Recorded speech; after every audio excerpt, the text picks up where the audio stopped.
Louis Bielle-Biarrey reflects on chaos, resilience and record-breaking form after France's dramatic Six Nations triumph. France winger Louis Bielle-Biarrey has spoken candidly about the extraordinary, chaotic ending to Les Blues' dramatic 48-46 victory over England in Paris, a match that ultimately secured back-to-back Six Nations titles for France, played in front of a roaring crowd at the Stade de France. The contest was one of the most thrilling encounters in recent Six Nations championship history.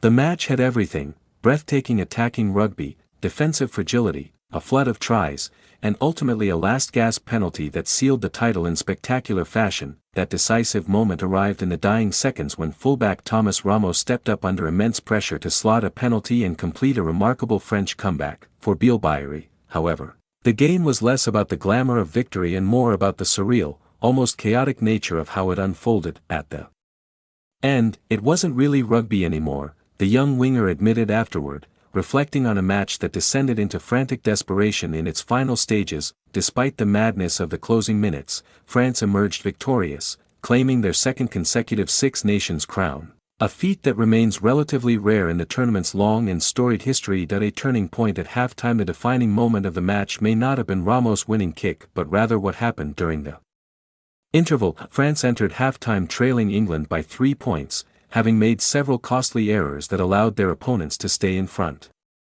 The mood in the French camp could easily have shifted toward panic or frustration. Instead, the players chose belief. Rather than focusing on their mistakes, the team reflected on the positive aspects of their performance.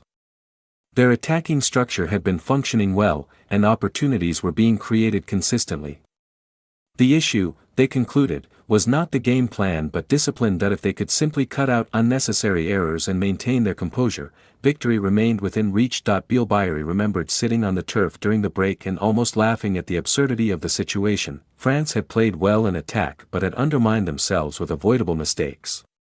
Still, the squad believed the foundation of their game was strong enough to deliver a comeback. That belief proved decisive. A record-breaking tournament. The match was also historic for Bielle-Biarrey personally. The 22-year-old winger set a new tournament benchmark by scoring 9 tries in a single Six Nations campaign, surpassing his previous record and cementing his status as one of the most dangerous attacking players in international rugby. Such a statistic might dominate headlines and highlight reels, but the young star insisted that personal milestones mean little without team success. If I'd broken this record but we hadn't won, it would have meant nothing. Bielle-Biarrey said that it was a statement that reflected a mature perspective from a player still in the early stages of his international career. Individual brilliance may earn recognition, but in Bielle-Biarrey's eyes, the only statistic that truly mattered was the championship trophy. France's ability to retain the Six Nations title was far more significant than any try-scoring record. Attack masking defensive problems. Yet amid the celebrations,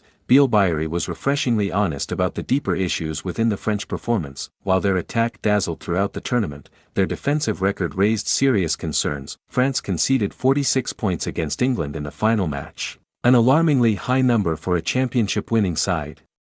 Earlier in the competition they had also leaked 50 points against Scotland, highlighting a worrying vulnerability at the back. For Bielle-Biarrey, this imbalance between attack and defense cannot be ignored. Our attack saves us a bit, he admitted. It's a bit like the forest hiding the trees. We need to question ourselves on defense. His words highlighted a central paradox of France's campaign: their attacking brilliance was so overwhelming that it masked weaknesses elsewhere. The team often relied on outscoring opponents rather than controlling matches through defensive stability. While that approach delivered spectacular entertainment, it also left France dangerously exposed at times. A match that spiraled into chaos. The contest against England served as a perfect illustration of this imbalance. In previous rounds of the Six Nations, France had shown impressive control. Their attack flowed smoothly, and they demonstrated the composure expected of defending champions, but the final match proved far more unpredictable. England brought physicality, experience, and relentless pressure at the breakdown. They contested every ruck and challenged France in every channel across the field. The result was a match that constantly swung from one side to the other. Penalties accumulated rapidly, errors multiplied, and both teams repeatedly surged into the lead before being dragged back again. Whenever France seemed to regain control, England found a way to respond.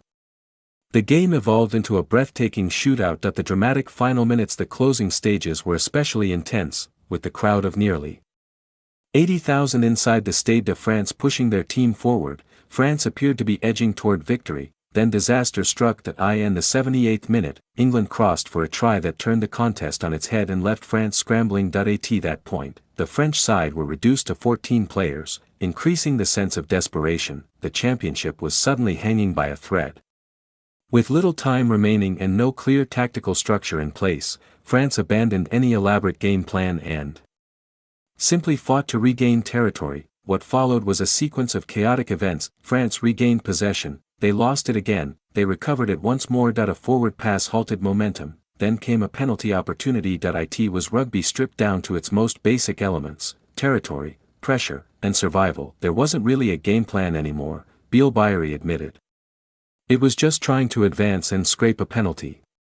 Ramos delivers the decisive kick eventually. The opportunity arrived, France earned a penalty in kicking range, and the responsibility fell to Thomas Ramos. The fullback stepped forward amid deafening noise from the home crowd. With the championship on the line, he calmly struck the ball. It sailed between the posts, the stadium erupted. France had secured the victory, and the title, in the most dramatic fashion imaginable. Resilience over perfection for Bielle-Biarrey, the most important takeaway from the match was not the chaos but the resilience his team showed under pressure. Time and again during the game, France found themselves trailing or facing adversity. Each time, they responded. That fighting spirit proved decisive in the end. We're very pleased to have won, he said, but we know it won't always work out like that.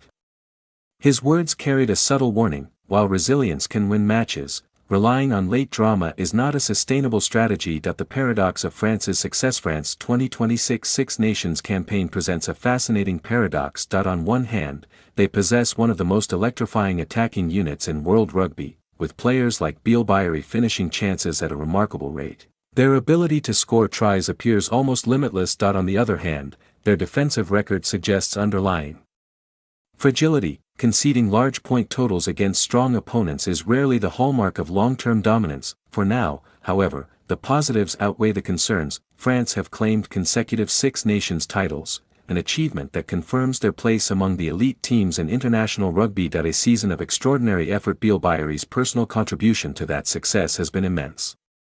The winger has played more than 1,500 minutes this season, a workload that reflects both his durability and importance to the French team. Despite the physical demands, he admitted that victory makes everything feel easier. When you win, you always feel better, he said with a smile. Looking ahead, France's back-to-back titles have firmly established them as one of the leading forces in international rugby, yet the team is fully aware that improvements are needed if they want to maintain that status. Their attacking brilliance may continue to thrill supporters, but defensive stability will be essential for sustained success. Bielle-Biarrey's honest reflections suggest the squad understands that challenge. For now, though, the memories of that extraordinary night in Paris belong to France. A chaotic finale. A record-breaking winger. A stadium of 80,000 supporters roaring their team home.